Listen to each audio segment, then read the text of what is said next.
Hey guys, Blake here, and today I'm going to be doing a slightly different video. Today I want to talk about a big change that just happened in Explorer. So for those of you who don't know, Expressive Iteration just got banned. Now this is an extremely powerful Is-It card that creates a ton of card advantage, and it likely got banned because of how powerful of a card advantage engine it is in both the mid and late game. So, the decks that played it were mostly Is-It Phoenix decks, though some Grixis and 4-color control decks also played it, but realistically it is the Is-It Phoenix decks that uses Ledger Shredder and cards like that. Now, the playstyle of these decks is to play very aggressive and efficient threats such as the Phoenixes, the Shredders, and Crackling Drakes, while running a ton of removal in the form of Strangle, Flame Blast Bolts, and Lightning Axes. The playstyle of this deck will come up as we talk about the winners and losers. So let's talk about the winners and losers. Let's start with the losers. The first one is obvious, the decks that ran it, so Is-It Phoenix and these Grixis and 4-color control decks, obviously they lose it because they lose a huge card advantage card.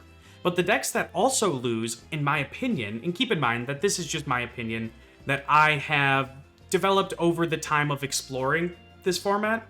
Get it? Anyway, so the main losers are the black and red decks. So the Rakdos decks, the Grixis Planeswalker decks, as well as any of the decks that are running a ton of removal. And the reason why is these decks tended to be somewhat threat light. You know, you have your Phoenixes, you have your Ledger Shredders, but if they kill your first 3 threats, it actually becomes very difficult. Especially out of the sideboard when they get cards like Go Blank, which exile your graveyard in its entirety and make you discard, as well as Graveyard Trespasser, which spot removals cards from your graveyard, which is really annoying for the Phoenix decks while also doing damage to you at the same time. So I would definitely consider these to be the biggest losers. The other loser is the Mardu and Esper Greasefang decks, because Is-It Phoenix generally wasn't fast enough to stop the combo, and they tended to not run a ton of removal out of the sideboard or hate for these cards, because Is-It Phoenix also ran a lot of sideboard cards, so cards like Grafdigger's Cage, Weathered Runestone are not things that they would ever have in their sideboard. They could run Unlicensed Hearse, but I think overall these changes do help the Greasefang decks just a little bit. In terms of the winners, this is where it gets a little bit interesting, because I think the biggest winner is actually the Selesnya Angels deck. This deck was very easily hated out by these decks that ran just so much removal to kill their Gyadas, to kill all of their Angels with Lightning Axes and stuff like that, while quickly killing them in the air. If you remove enough of the Selesnya Angels creatures, they end up just not having any threats. And you also had negates to deal with their Collected Company, which is their huge card value engine. Another winner here is the Mono Blue Spirits deck. This deck, you like to run evasive threats in the air and very quickly kill their opponent with tempo cards such as Fading Hope, Curious Obsession to draw cards, as well as Shacklegeists and other things that would protect their creatures. Now, I think Is-It Phoenix had a pretty good matchup into this because they ran so much removal and also had their own flying threats to be able to block their aggressive flying threats back. So I think that Mono Blue Spirits actually gets a little bit out of this.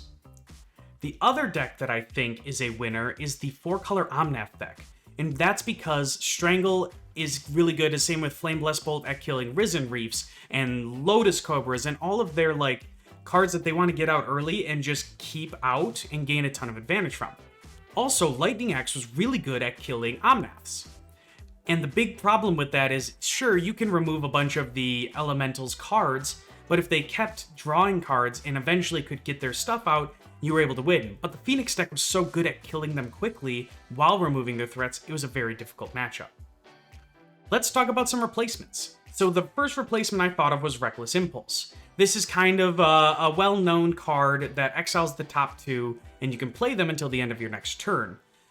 I don't know how I feel about this card. Actually, if you hit a Phoenix with it, if you hit a Crackling Drake and you can't play it, because these cards aren't always easy to play, especially if you Reckless Impulse on turn 2, you can't really get those cards out. And so I actually don't think I love this card. It seems like it's a little bit tough to use, and in the Grixis and 4-color control decks, they tend to play more expensive threats like the Dragon God, Nicol Bolas Dragon God. And so exiling one of those can be tough, especially in the early game. So it definitely loses its early game card advantage potential, where Expressive Iteration had that potential. Another card that is interesting to me is Strategic Planning. So this is the 2 mana, look at the top 3, put 1 into your hand and the other 2 into the graveyard. And this card seems like it would be actually pretty good in the Phoenix decks. Not as good in the Grixis control decks, but if you're running Kroxa, it does have some use. But the only issue is that it is at sorcery speed, and the Phoenix deck tends to like to play everything at instant speed. I know Expressive Iteration was also at sorcery speed, but you are giving up some amount of equity with the changing cards. Overall, though, I would give this like a 7 out of 10 as opposed to Reckless Impulse, which I give like a 4 out of 10. The final card I'm interested in talking about is Cathartic Pyre. So this card kind of performs double duty in that it is both a removal spell and a card that rummages. And rummaging is you discard cards, then draw cards, as opposed to looting, which is draw cards, then discard. Now, obviously, this is weaker than looting, because you need to have the Phoenixes or the excess lands in hand to begin with, and then discard them to draw some new cards. Though, it would require some testing. I'm very intrigued to see if this card would be any good. I'm not really sure, but I do like that it also performs double duty. Overall, I think these changes are pretty good. I'm intrigued to see how much the format changes. I actually don't think it's going to change that much. I don't think it's a huge shakeup. It takes a couple percentage points away from the decks that I would consider losers, and maybe adds a couple percentage points to the winners. But overall, I think it's just a feels good change, because most people hate having their opponent just chain multiple expressive iterations, because you feel like you're getting buried in card advantage. If you have other opinions, if you have cards that you think might be good replacements, please let me know in the comments below. I'd love for us to have a discussion as a group about, what these changes mean, what they could mean for the future, and how we can make the Izzet Phoenix deck still as strong as it used to be. Thanks so much for watching, and we'll continue to pioneer Explore together. Bye now.